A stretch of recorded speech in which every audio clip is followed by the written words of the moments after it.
Good evening, everyone. Welcome, members, to this meeting of the Employment and Appeals Committee. Welcome to officers, external audit, and everyone listening via the online webcast. Item Agenda 1, apologies.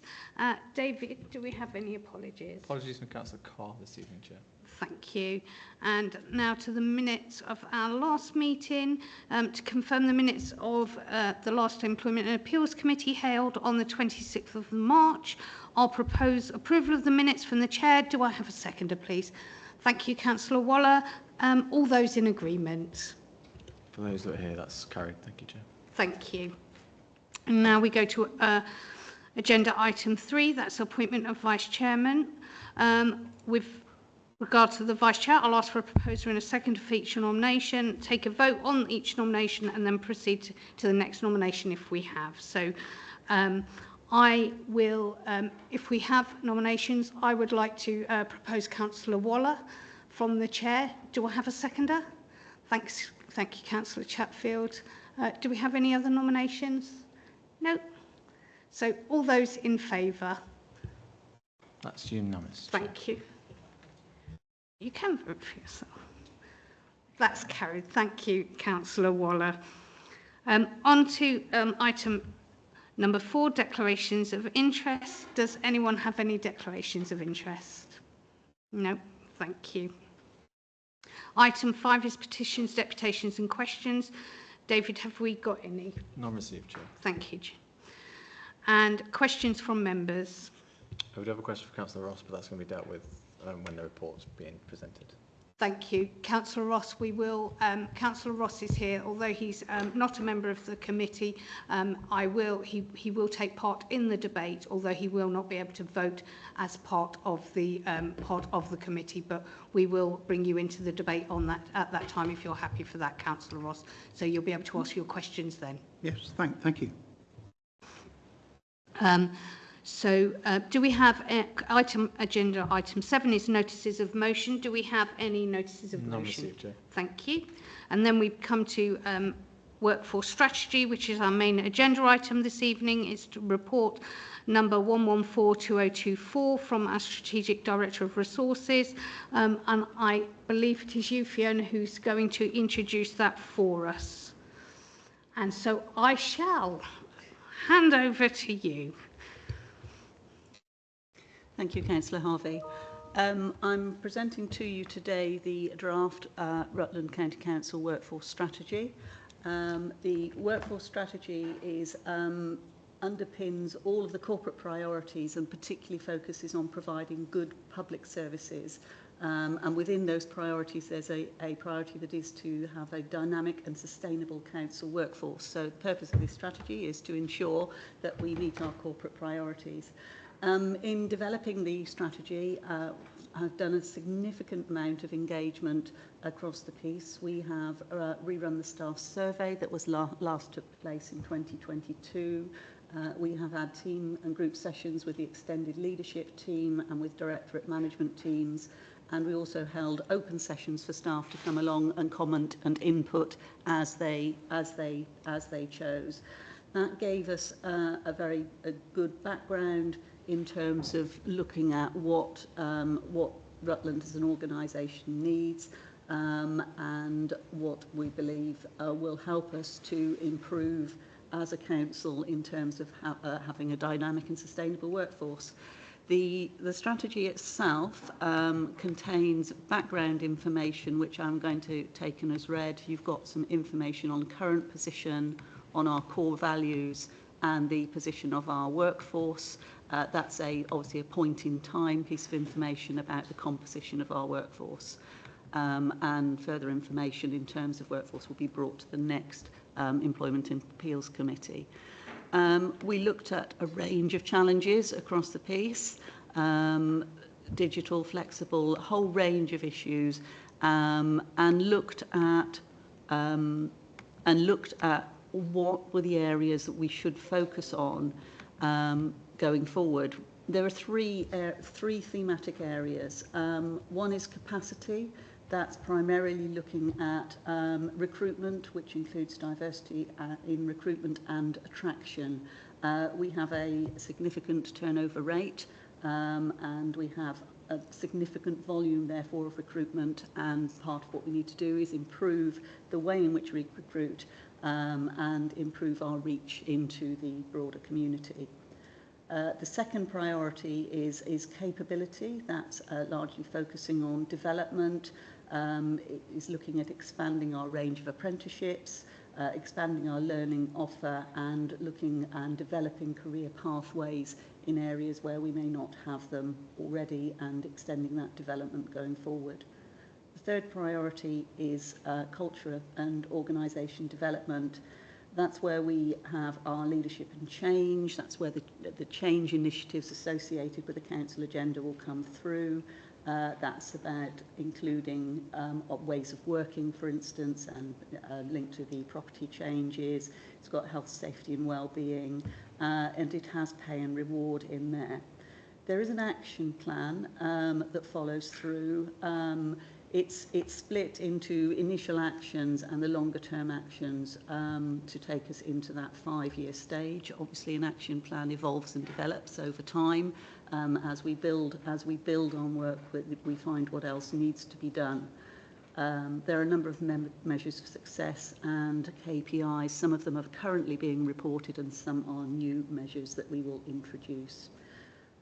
It's a 5-year plan. It does not intend to be a complete to-do list of everything that we're planning on doing. It's about the workforce and what needs to take place. It's actions for the whole of the workforce. It's not an HR action plan. Naturally, in terms of project management and leadership of it, it will sit within the resources space, but there's actions there across the piece. And plans will evolve and develop over the life of the plan. It's brought to you today for your consideration and for any additional feedback. This is the next stage, having been to the joint leadership team recently, before it progresses through to Cabinet for approval. I will pause there and say, are there any questions? I know Councillor Ross wants to pick up particularly. Thank you. What I'll do, Councillor... Sorry, I'll put my speaker on first. That will be helpful. What I'll do, Councillor Ross, is as per normal within committees, I'll ask questions of the committee first, then I'll come to your question if you're happy with that.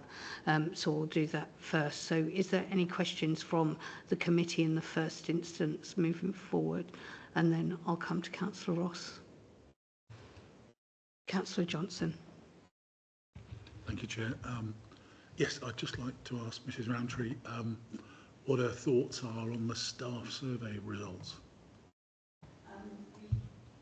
Sorry. Not used to this yet.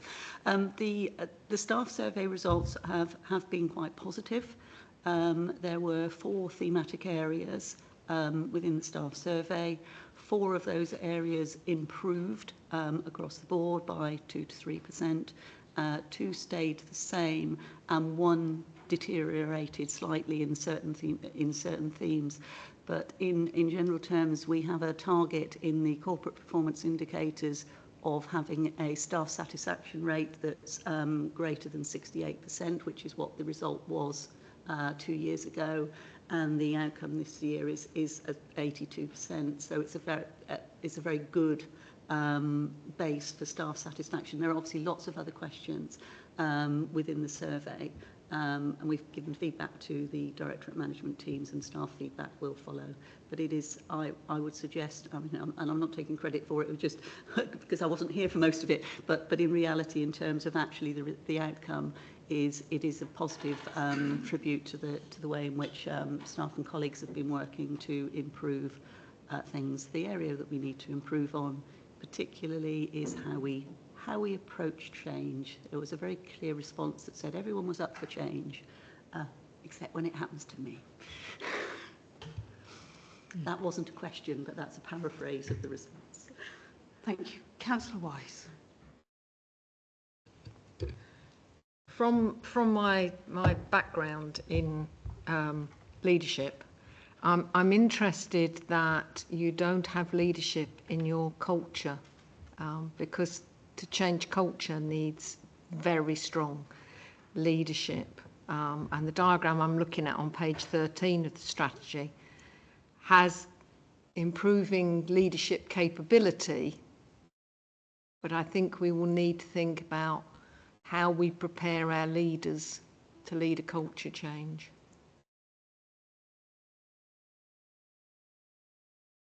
So, in terms of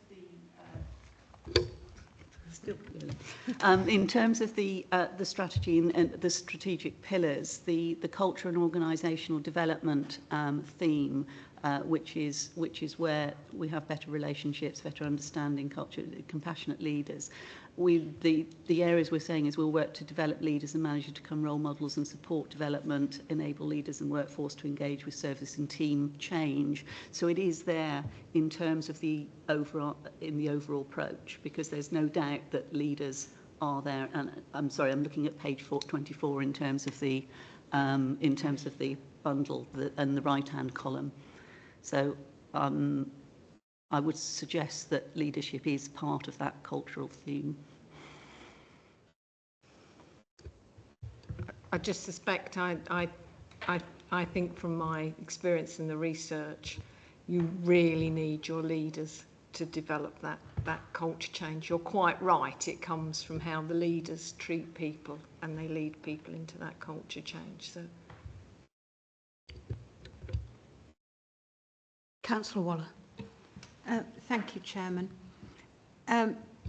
Picking up on that point, we do currently have a number of service areas that are led by people who are interim in post. And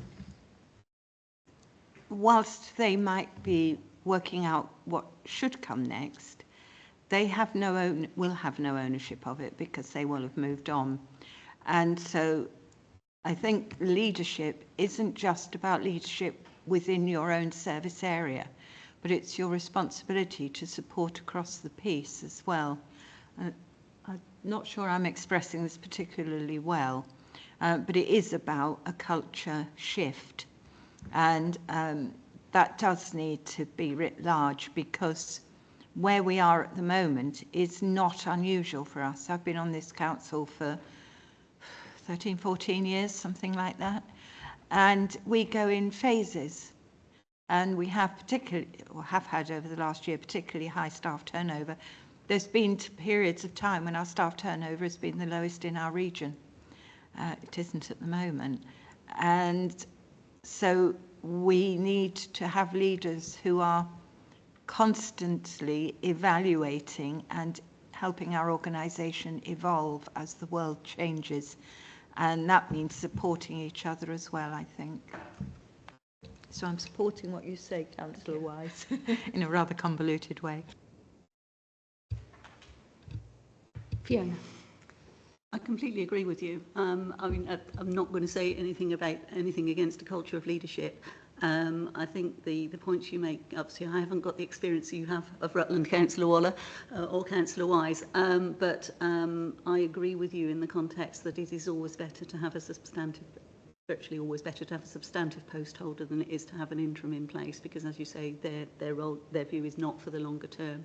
So I endorse that, and certainly we are starting to move on the appointment process for some of the vacant or agency covered heads of service.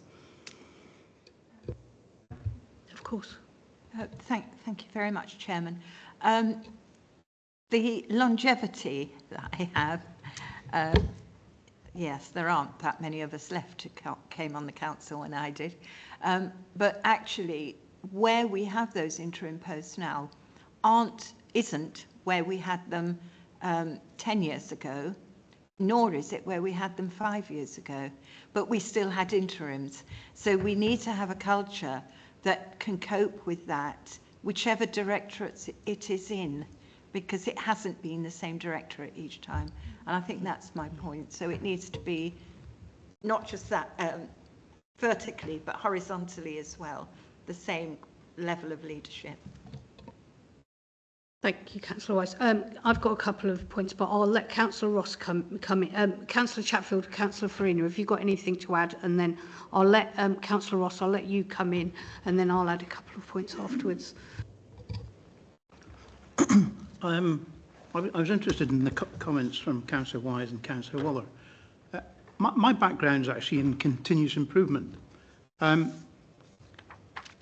My question, which I did circulate earlier, so I refer to page 24 where it states that we have ensured that pay at Rutland is benchmarked, and it's basically about understanding the baseline that has been used, that is the gross cost of employment as distinct from the gross salary in employment, and by gross cost I mean the pensions, holiday and sick pay. So the package that is actually on offer, the area of the assumed search for recruitment purposes, whether that's regional or national, and the comparators that have been used.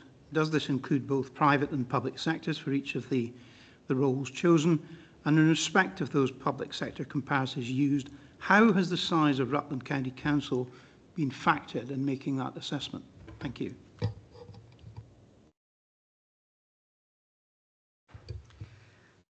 Thank you, Councillor Ross.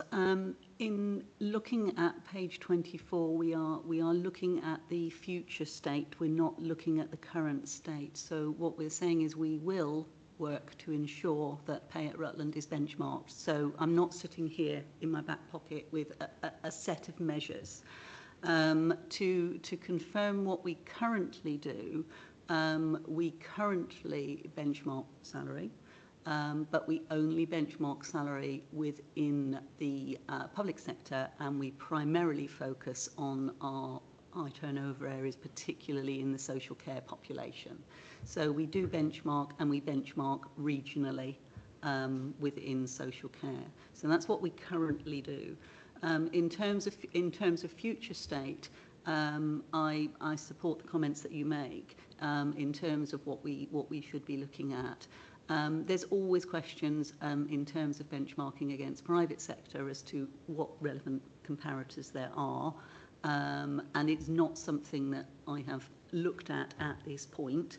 I would anticipate that there are a range of roles within our organisation where we have particular turnover or particular movement, and in the short term, the focus will be on having a clear understanding of where we are in relation to pay. Now, clearly, what I'm not going to do, sitting next to Kirsty, is to make lots of promises about lots of pay rises, because I believe we don't have a budget to achieve that. But in reality, there are areas where we absolutely need to compete with relative comparators and others where, in a sense, what we know we have because of the size of the organisation is that we will have areas where people start, move, may come back again, but can't follow a long-term career pathway because of the structure of the organisation that we work within. I trust that addresses most of the points you raised, but I mean the key one was saying this is a future state, not a current state, so I can't provide a detailed answer to that. Yes, it does. Could I just point out that it is in a contextual sense, because as Councillor Waller has referred to, we have an issue with staff turnover, we have an issue with the number of agency staff, and there's also a question about the level of competencies that you have within an organisation versus the dependencies that one has on consultants, and those are offsetting activities to any cost. Just for the record. Thank you. Thank you. That does also, I'll Sherpa in my point because it does fall very nicely in with what you've said, and that's coming onto page. I won't be able to see the page number now. Page 19. It's hiding behind the 47%.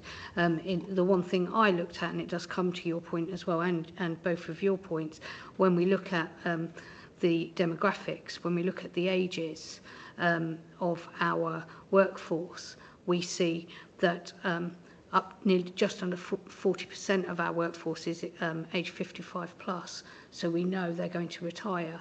And actually, shockingly, our young workforce is below 10%, which means we are not seen as a place young people want to come and work. Now, some of that will be down to lack of experience, and we need more experienced people in some of our positions, and we know that that will be part of it. However, we could argue that we're not seen as somewhere that's encouraging young people to come. We can also say we know for a fact that Rutland is not a place where you can where people can get housing, for instance. We know this. This is nothing new to anyone sitting around this table.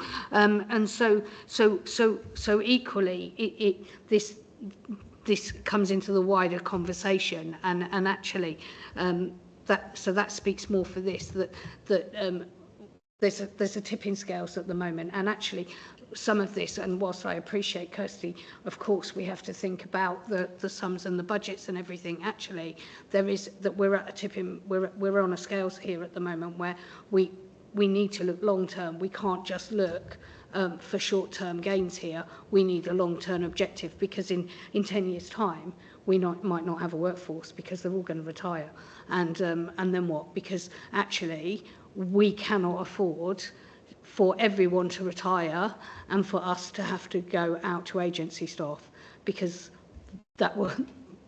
we do not have the budget for that. that is most certain. So I think that will, and I'll let you come in, Councillor Wise. Thank you. I think that is relevant, and I sort of follow on, taking Councillor Ross's point about the wider benefits, not just pay. It's everything else comes with it. On page 22, we have some lovely little vignettes, our workforce, what our teams say, and some of the things they say there are crucial to the benefits of working in Rutland, and I think we need to big some of those up, and if we have any more like that, I think they are some of the benefits. I think there's one here is talking about the opportunities to do things that in a larger organisation you wouldn't do, the opportunity to see other team roles, that in a large... I think we need to make slightly more of that as one of the benefits of coming to Rutland. And that might be attractive to people early in their career, because they're getting a chance to do things here that they wouldn't get to do elsewhere. Definitely. I think we've got Councillor Johnson and Councillor Waller.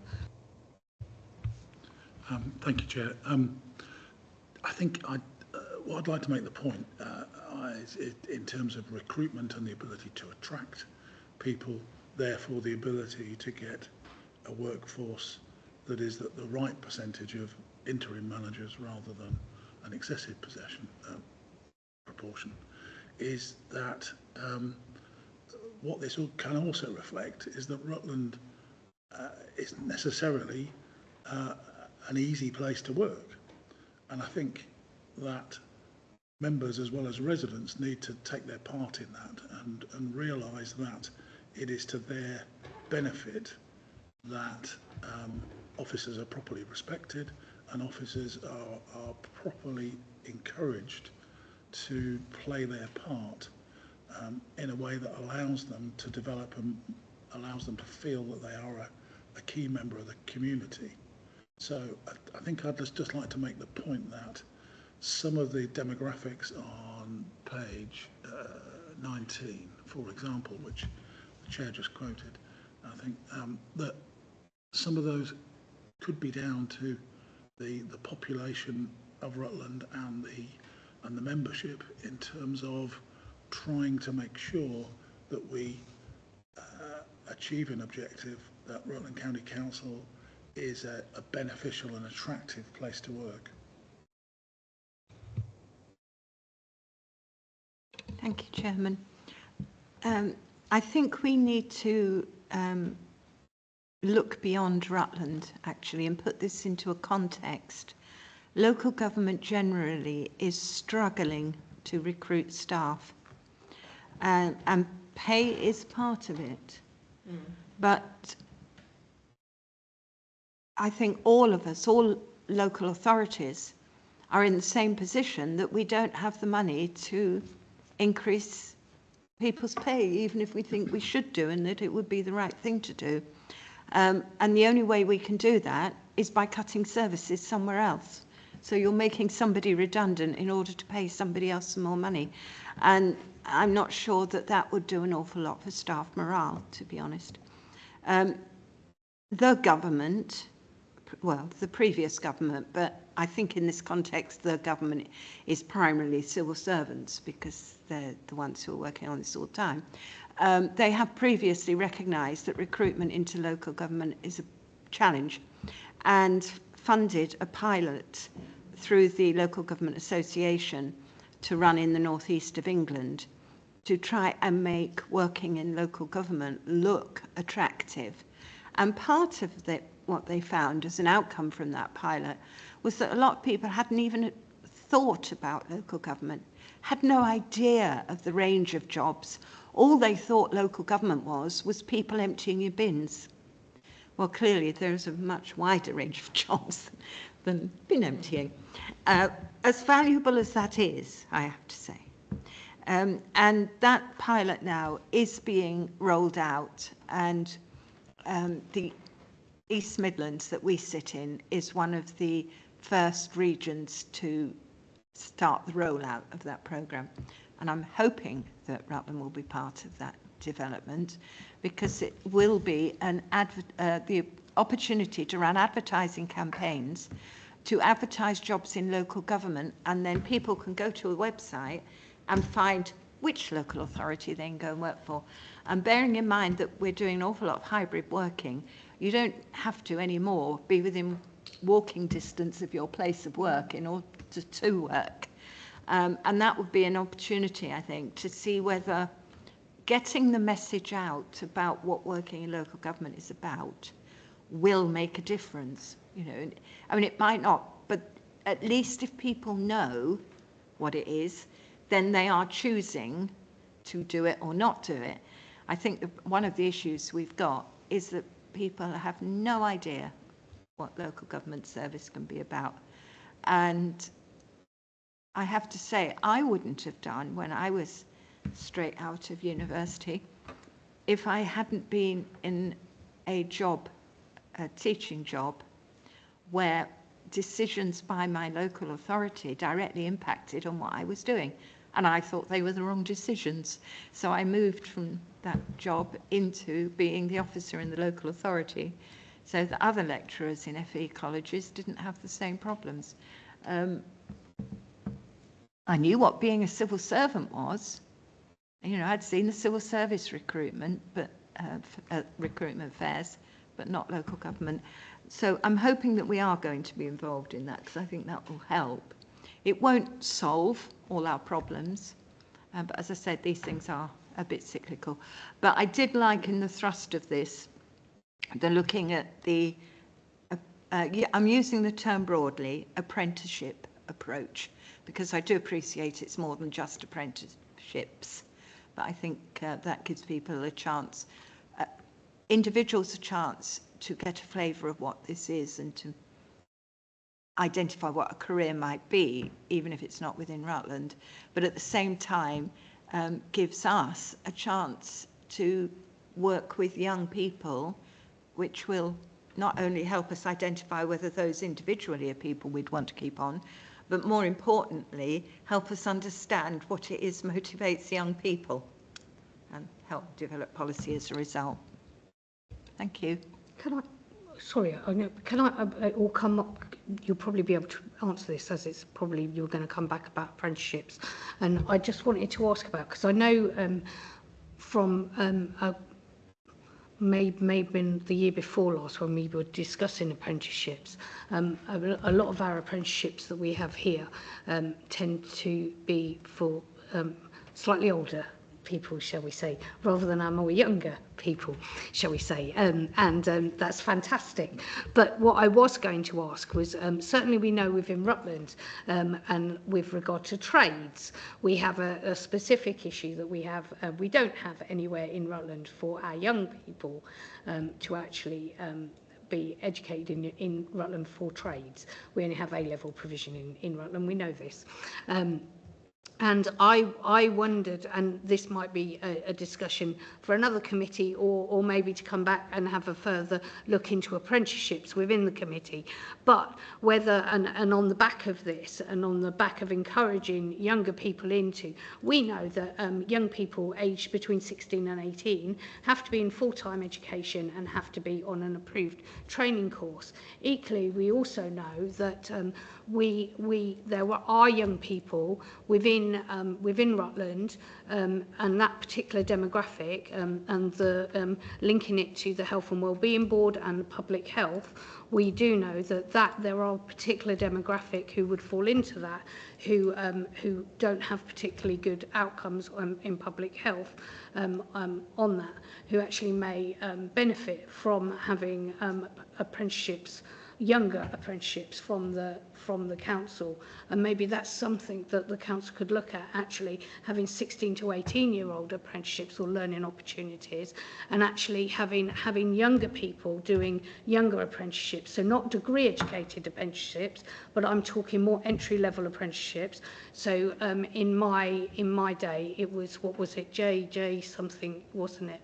Anyway, it was called something different back in my day, but not degree level apprenticeships, but more entry-level apprenticeships that would then maybe be able to give them an introduction, as Councillor Wallace saying, an introduction to all other to more of our services. So a kind of, so that we could offer maybe a different levels of apprenticeships, and actually that might be more relevant to some of our other Rutland young people. I don't know how other members of the committee, and I'll look to you to see whether that's even possible nowadays.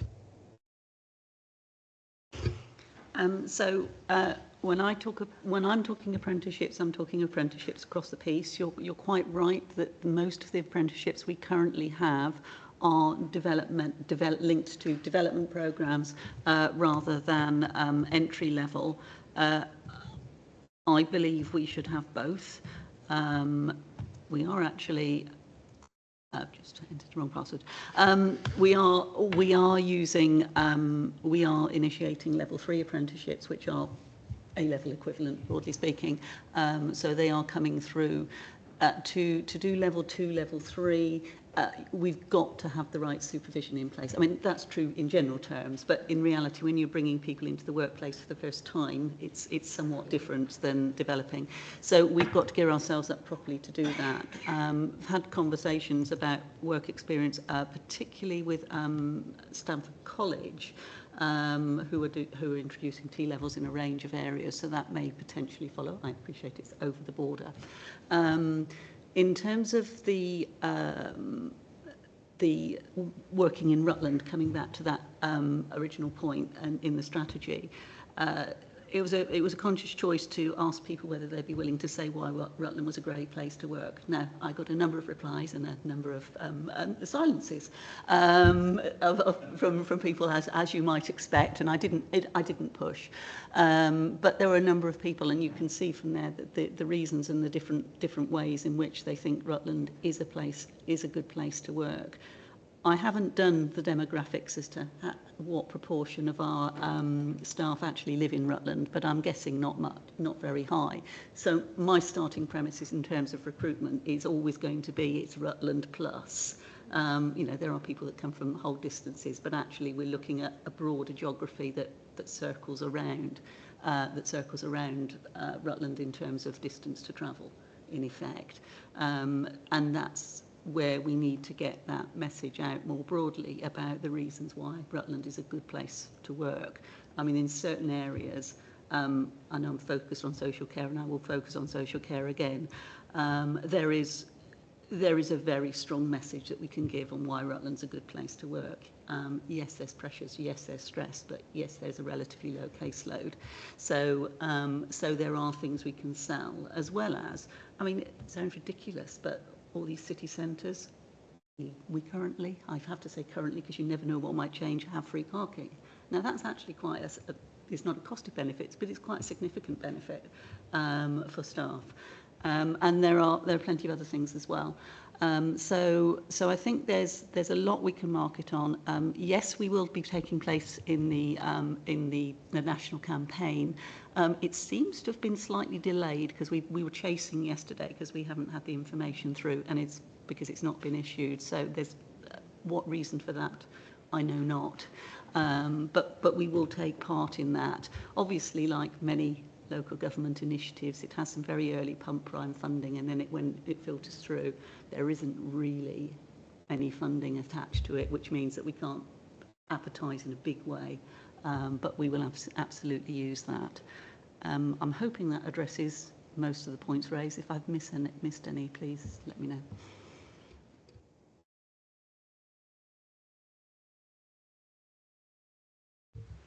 Any other comments? No.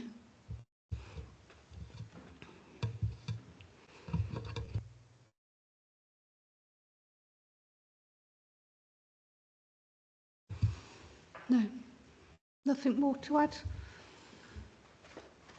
No, we're all happy? Yeah. Excellent. So sorry, I need to change sheets. I've not got my bit of paper and I've just opened the wrong thing. Bear with me. Oh yeah, thank you. Sorry. So we need to, our recommendation is that we consider and note the workforce strategy and support its progress into Cabinet. So I would look to have a proposer, thank you Councillor Waller, and a seconder to approve. Councillor Johnson beat you to it, Councillor Wise. So I'd ask all those in favour. Thank you. That's unanimous, Chair. Thank you. That's great. And then I haven't been notified of any other urgent business, and I think the date of our next meeting is not until the 4th of March. So we'll have a happy Christmas and Chairman, I don't know whether it's just mine, but I've got the 4th of March 2024. Oh no, I've got 2025 on well, David's got 2025. Oh, I can change that, sorry. So I've got 2024. You can come back if you wish for 2024. I've got 2025 on mine. Oh, so yeah, no, we're going back in time. Okay, so I'll get my Ford Lorien out or whatever it was, and I'll amend that, Councillor Waller. Yes. thank you. What I would say is it would, I don't know, it would be quite nice for us to keep an eye just on that apprenticeship thing maybe, because I think that certainly, I'm sticking my youth worker hat on, that is something I think that would be really welcome. I think certainly in Rutland it is something that we do, and we do know that it is an issue for our young people, that and I appreciate they are going to have to travel, and that's been quite a few years that they've had to travel for the college, whether it to be to Stamford or to Brooksby or out of county for that. But I do think it would be really beneficial, I think, to have them. Sorry, Councillor Waller. Yes, I was wondering, Chairman, whether, I mean, it might be at the meeting next March, or it might be at another meeting at your discretion, but whether we could have a report on apprenticeships, etc., covering what we've got, including work experience placements, because I know we've had some of those in recent years, what age range they're for, how many, which departments. So we've got a picture of what we've had.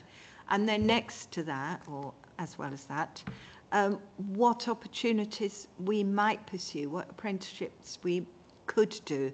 Because in the past, the Local Government Association has sponsored some apprenticeships that we've never taken up. And so it's what we might, and there were good reasons for that, but I think that could be helpful for this committee, because I mean, we are a decision-making committee and we really need to be pretty well informed, I think. Just a thought. Yeah, because I don't know when do you remember when we last had, is it a couple of years now since we last? The apprenticeship report came to November 2022 committee. Was it that long ago? No, I do remember we had care leavers. Sorry, I found it on my screen. Did you? Thank you. I do remember we had care leavers put on it so that they get an automatic interview, don't they? So I remember we thought we got that put on it because I remember that going through.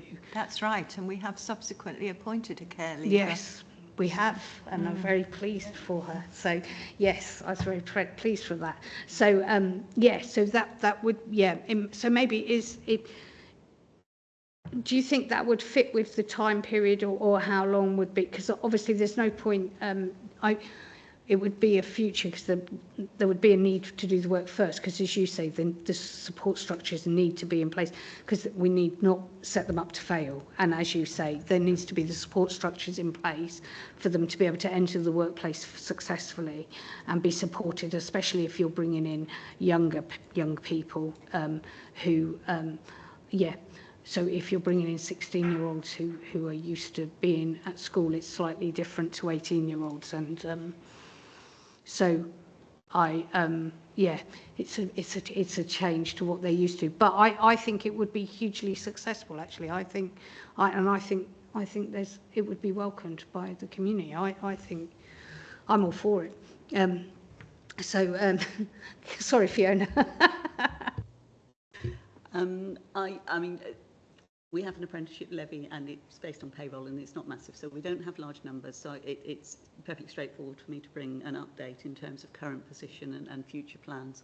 I mean, there's clearly across the whole of the strategy a lot of work to be done. And whilst I say it's not all work that has to be done in HR, but quite a lot of it does. You know, to me, I know we have an apprentice who's a care leaver. What I don't know is what we've learned from having that individual and what needs and support they need, because that would be helpful not only in terms of future but in terms of that younger population, because I believe they are the only individual who's at the very much the younger end. But yes, because I'd hesitate and say even she's not that. Yeah. Yeah. I know the individual, Yeah, and I would suggest. We have people in IT of that age range that came in as apprentices as well. Yeah, but I still think that we're talking. We're not. I still think we'd be surprised how old our apprenticeships start, kind of thing. People's views on the age of apprenticeships and the actual age of apprenticeships of our apprenticeships. I think we have to recognise in terms of our care leaver though, she was a postgraduate apprentice, so would be a bit older. Yes, and a marvellous, yes, exactly, and a marvellous addition. So yes, but I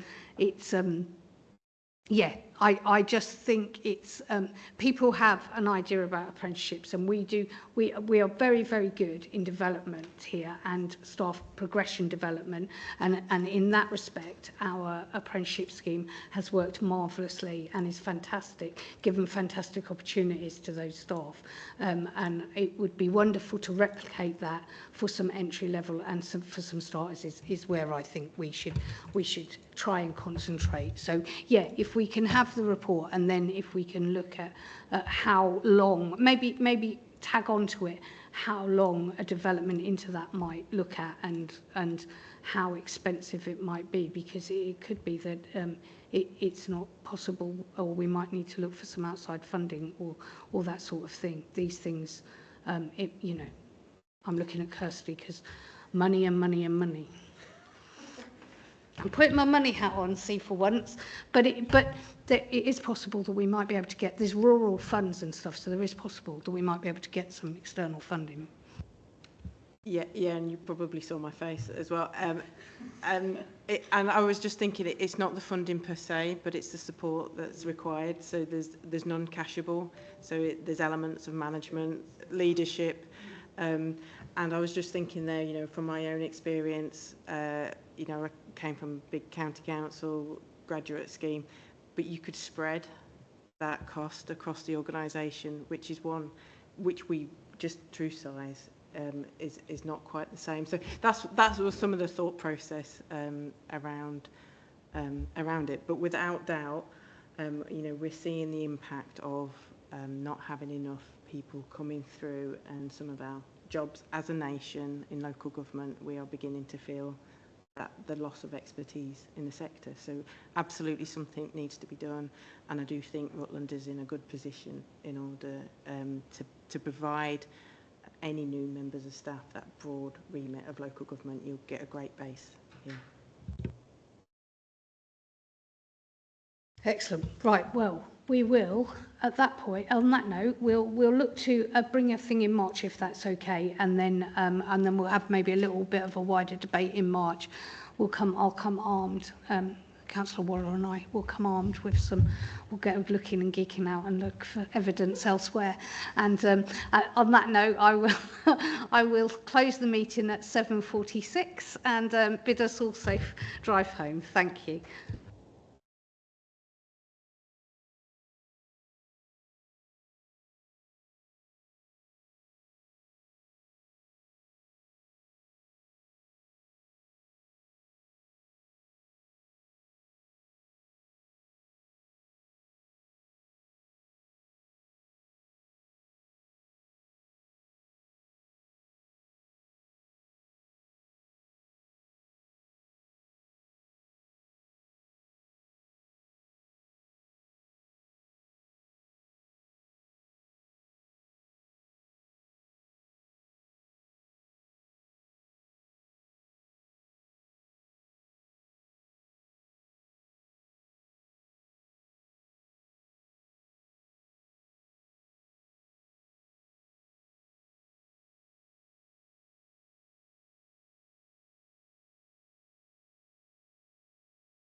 So it's always yes, that's